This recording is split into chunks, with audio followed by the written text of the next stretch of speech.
Hi hello నమస్తే, నేను కృష్ణాంజనేయులు. జోగి రమేష్ కుమారుడు జోగి రాజీవ్ అరెస్టు తర్వాత ఎవరు నెక్స్ట్ టార్గెట్ వైఎస్ఆర్ కాంగ్రెస్ పార్టీలో, ఎవరి మీద పోలీసు గురి పెట్టబోతుంది, ఈ ప్రభుత్వము ఎవరిని టార్గెట్ చేయబోతుంది అనేటువంటి ఒక ఆందోళన వైఎస్ఆర్ కాంగ్రెస్ పార్టీలో అయితే ఉంది.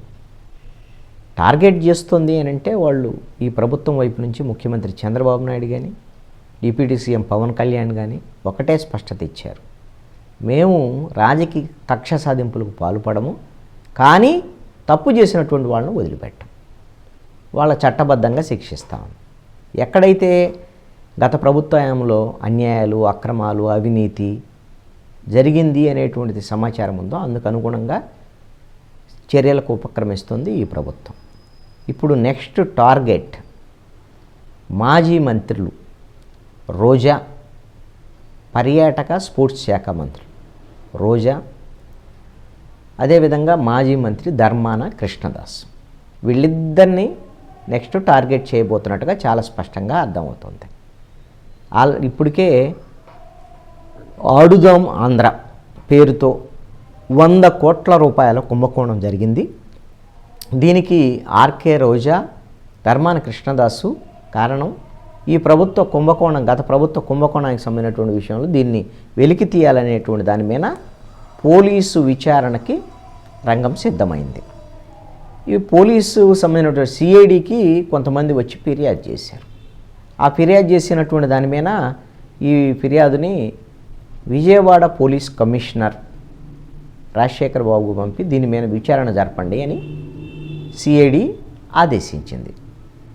ఈ దీంట్లో ఉన్నటువంటి సిఐడికి వచ్చినటువంటి ఫిర్యాదులు ఏమిటి, ఫిర్యాదుకు సంబంధించినటువంటి అంశం ఏమిటి అంటే ప్రధానంగా వైఎస్ఆర్ కాంగ్రెస్ పార్టీ ప్రభుత్వంలో సీఎం కప్పు, ఆడుదాం ఆంధ్ర పేర్లతో kabaddi, volleyball, kho kho, ball badminton, shuttle ఈ క్రీడలకు సంబంధించినటువంటి టోర్నమెంట్లను నిర్వహించారు. మండల, నియోజకవర్గ, రాష్ట్ర స్థాయిలో ఈ టోర్నమెంట్లు జరిగాయి. ఒక్కో దశలో విజేతకి ఒక్కో విధంగా నగదు బహుమతిని ప్రకటించింది అప్పుడు ఈ స్పోర్ట్స్ సంబంధించినటువంటి శాఖ. ఈ టోర్నమెంట్కు ప్రభుత్వం 125 కోట్ల రూపాయలు ఖర్చు చేసింది.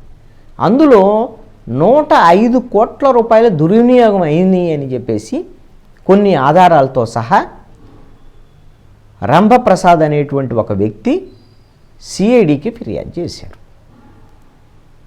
ఆత్యాపాత్య అనేటువంటి ఒక సంస్థ సిఇఓ అని దీనికి సంబంధించినటువంటి కొన్ని ఆధారాలను కూడా ఆయన సిఐడికి ఇచ్చారు. దీంతో ఈ కేసులో ఎంతో కొంత విచారించాల్సినటువంటి అంశాలు ఉన్నాయి అనేటువంటిది భావించిన తర్వాత సిఐడి ఈ కేసుని విజయవాడ పోలీస్ కమిషనర్ రాజశేఖర్ బాబు పంపి విచారణ జరపాలని ఆల్రెడీ ఆదేశాలు జారీ చేశారు. ఎన్నికల తర్వాత రోజా ఎక్కడ యాక్టివ్గా లేరు, అదేవిధంగా ధర్మాన కృష్ణదాస్ కూడా యాక్టివ్గా లేరు. ధర్మాన సోదరులు ఇద్దరూ కూడా, ధర్మాన ప్రసాదరావు అయితే ప్రకటించేశాడు దాదాపుగా నేను రాజకీయాలకు దూరం అవుతున్నాను అనేటువంటి విధంగా, వాళ్ళ అబ్బాయి యాక్టివ్గా ఉంటారు అనేటువంటి జరుగుతున్నటువంటి చర్చ. ధర్మాన ప్రసాదరావు కుమారుడు జనసేన పార్టీలో చేరుతున్నారు అనేటువంటి కూడా ఒకవైపు నుంచి చర్చ. ధర్మాన కృష్ణదాస్ అయితే మాత్రం యాక్టివ్గా ఎక్కడ కనపడటం లేదు. రోజే అయితే ఎన్నికల తర్వాత 1-2 సార్లు ఎక్కడన్నా కొద్దిగా మాట్లాడారేమో, కానీ ఆ తర్వాత ఫ్యామిలీతో విదేశాలకు టూర్లు వెళ్ళటం, అక్కడ ఆంధ్రప్రదేశ్లో మరి బహుశా అసలు వైఎస్ఆర్ కాంగ్రెస్ పార్టీలో కొనసాగుతారా లేదనేటువంటిది కూడా అనుమానమే. ఎందుకంటే పక్కనే ఉన్నటువంటి తమిళనాడులో విజయ్ సినిమా యాక్టరు ఒక పార్టీ పెట్టారు. ఆ పార్టీలో రోజా చేరబోతున్నారు, తమిళ రాజకీయాల్లోకి వెళ్ళబోతున్నారు. ఇక్కడ ఉండేటువంటి తన నియోజకవర్గంలో కూడా వైఎస్ఆర్ కాంగ్రెస్ పార్టీ నేతలతో పడకపోవటము, ఒకవైపున చెవిరెడ్డి భాస్కర్ రెడ్డి, పెద్దిరెడ్డిలతో ఉన్నటువంటి వివాదాలు, వాళ్ళిద్దరూ కూడా ఎవరిని రాజకీయంగా తొక్కేయాలనేటువంటి ప్రయత్నం చేస్తున్నారు అనేటువంటి దాని మీద అంతర్గతంగా వాళ్ళ ఘర్షణలు ఉన్నాయి. అందుకనే ఈ రాష్ట్ర రాజకీయాల నుంచి తప్పుకుంటారు రోజా అనేటువంటి చర్చ. అయితే ఈ ప్రభుత్వం మాత్రము ఆవిడ అసలు ఇక్కడ రాజకీయాల్లో ఉంటారా లేరా అనేటువంటి సెకండరీ. గతం ప్రభుత్వంలో జరిగినటువంటి తప్పుల విషయంలో మాత్రం వీళ్ళు ఎట్టి పరిస్థితుల్లో అంగీకరించేటువంటి విధంగా కనపడటం లేదు. అందుకని వరుసనే వైట్ పేపర్లు రిలీజ్ చేస్తున్నారు, భూములు కుంభకోణాల మీద వెలికి తీసేటువంటి పరిస్థితులు కూడా ఉన్నాయి. మదనపల్లి ఫైల్స్కి సంబంధించి పెద్దిరెడ్డి రామచంద్రారెడ్డికి సంబంధించిన వాళ్ళ కుటుంబీకుల భూ కుంభకోణాలను కూడా వెలికి తీసేటువంటి ప్రయత్నాలు జరుగుతున్నాయి. నెక్స్ట్ టార్గెట్ పెద్దిరెడ్డి అని అనుకునే చర్చ జరుగుతున్నటువంటి నేపథ్యంలో ఇప్పుడు అనూహ్యంగా ఆడుదాం ఆంధ్రాలో జరిగినటువంటి అవినీతి 105 కోట్ల రూపాయల అవినీతికి సంబంధించి రోజా అదేవిధంగా ధర్మాన కృష్ణరాజు మీద ఇప్పుడు పోలీసు విచారణ ప్రారంభం కాబోతోంది. ఇంకా ఎవరెవరు టార్గెట్ అవుతారో చూద్దాం.